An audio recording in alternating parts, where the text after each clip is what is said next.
What is going on, my friends, and welcome back to another video on the channel.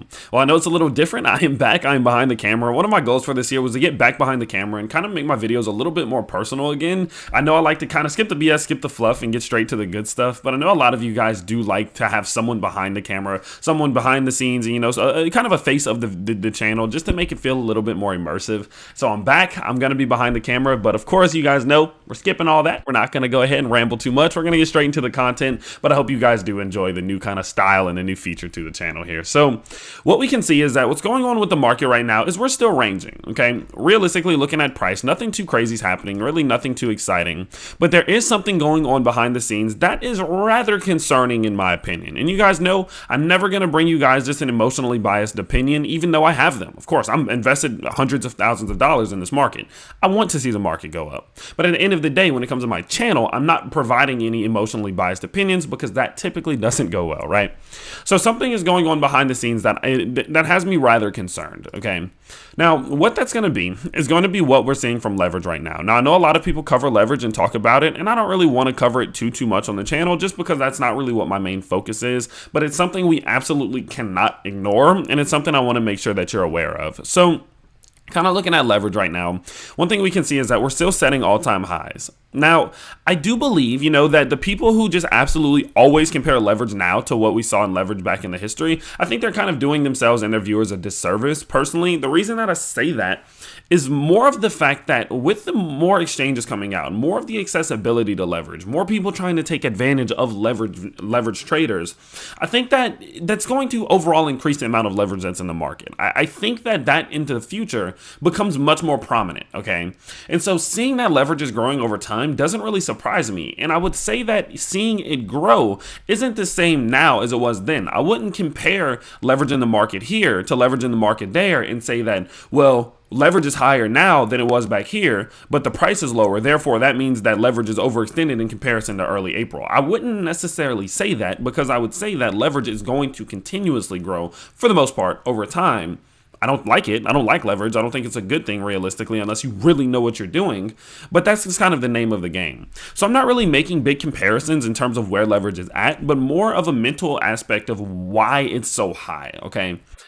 So what we're seeing right now is that we're seeing the new setting of all-time highs for leverage, and we're seeing a continuous increase in leverage, although the price is not reflecting that, okay? Now, generally speaking, when we see leverage continuously setting new all-time highs, that has led to these big leverage shakeouts. We always kind of prepare for them. Once we started to see, towards November, December, leverage getting a bit high, we always had in the back of our minds, like, okay, we might see a little bit of a pullback here.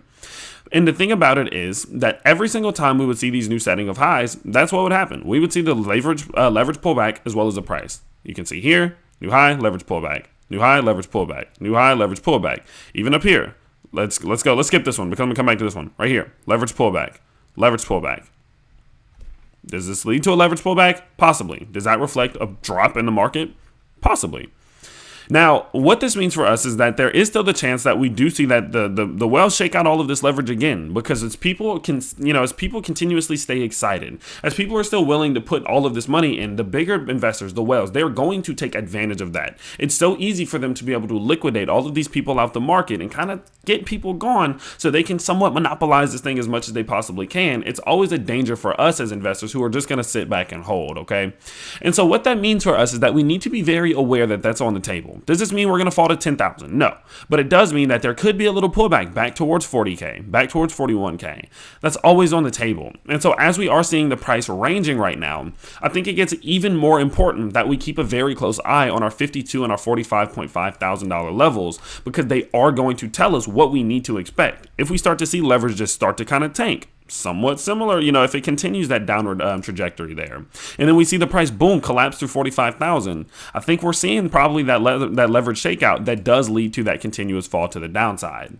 Now, if this does happen, is this the end of the world? Does that mean that we are going into some type of bear market?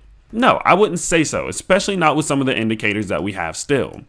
Now, comparing, what we're seeing in the market to what we saw over the summer is something I've been doing a lot over the last few weeks. I've been comparing this move to a smaller version of this move over the summer, okay? Now, the reason I've been doing it is just because they align well. They look similar, okay? Now, the reason I say that, we set the new high, we ranged out up top, we put in something of a double top, a little bit of a higher high, before seeing an eventual fall, bit of recovery, large wick. Let's just call it that. We saw something of a relative top, fall, recovery, large wick, okay? Now, what happened from there? We recovered and we ranged a bit. We recovered, we ranged a bit. From there, we put in something of a fake out high. We put in something of a fake out high. We resorted back down to some of our range lows, resorted back down to some of our range lows. And then, what did we see? We started to see the market falling, but leverage increasing. So it's an interesting aspect of how this is all lining up similar. It might not necessarily be exactly the same, but as Lark Davis always says, it does not always repeat itself, but sometimes it does rhyme. I love that. And what we're seeing right now is that as the market started to fall, as we started to enter into this bit of a downtrend, we saw leverage increasing. Well, what are we seeing now? The market kind of entering into a bit of a downtrend with leverage increasing. And now in this scenario, what did we see happen back here? Well, what we saw happen back here is that coming off of this recovery, the wick that we put down was the level in which we established a support a couple times before we were able to work our way back to the top side. And so if we're going to compare that to what we're seeing right now from the Bitcoin charts, let's go ahead and get this put up. There we go. Let me delete it. There we go. Okay. And so what that means for us is that what's on the table is still the possibility that we do see some type of resortment back down to our wick lows, which could look like still another collapse from our Bitcoin price, something of over 10%. That does look like our alt's falling 20% or something like that. That is still on the table, and it's something we need to pay attention to. No matter if you're emotionally biased, you're bearishly biased, whatever, if you don't care, it is something that is relevant, okay? Is it a bad thing? No, because in this event, let's talk about what happens there. Well, personally speaking, I don't think we're going to lose $40,000. $40,000 is the level that I just genuinely think is going to hold, and we kind of need it to hold, obviously. We don't need to go back down and set a new lower low from here because that is inherently extremely bearish.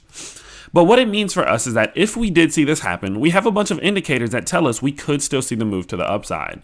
The biggest of which being this massive bullish divergence in which we're seeing, in which the price is set a low and a low on your RSI and your price. And in that same time frame, at the moment, we've set a higher low and a lower low. But even if the price does come down to $42,000, boom, and we really start to reverse there, we're still setting a higher low on the price with lower lows on our RSIs here, and that does give us the bullish divergence in which we need that could definitely fuel an uptrend. But what's interesting about that is look at the similarities. Look at the similarities of what we saw, in which we put in a low on our most recent macro low in this exchange here. Boom, we saw this. Then as we came down to put in some of these lows, what happens? The price is coming down. It puts in a higher low. It never goes back down. It gets really close, but it never goes back down. And you can see that it never did. If we go ahead and we pull it like this and we zoom in all the way, you can see it never touched it. It got extremely close, but it never touched it there, okay? And what that told us is that as we did go back and set some of these extremely lower lows on our RSI, that gave us our room back to the upside to see the price see the swing, that hidden bullish divergence in which we're looking for, that allowed us to make the move. So all of the positive similarities that we saw back here, we are still seeing here. Example, the leverage. Example, the formations. Example, the breakout highs to the range lows. The breakout highs to the range lows. Looking at our Bollinger Bands, for example, this is another great example. Look at this. Look how we're bouncing off of our 20-day simple moving average here. What are we doing here? Bouncing off of this 20-day simple moving average. So all of this to say that right now, I definitely would still say that watching your $52,000 or watching your $45.5 thousand level is going to be extremely important. Some of you may say, Tyler, you're saying it can go up or down. And I say it all the time. Yeah. What do you think happens in crypto? I don't have a future projector. I don't have a crystal ball. All I have is the ability to assess the realm of possibilities. And what it tells us right now is that with the big leverage that we're seeing, there's an increasing likelihood that we will see a pullback towards this $40,000 to $42,000 level.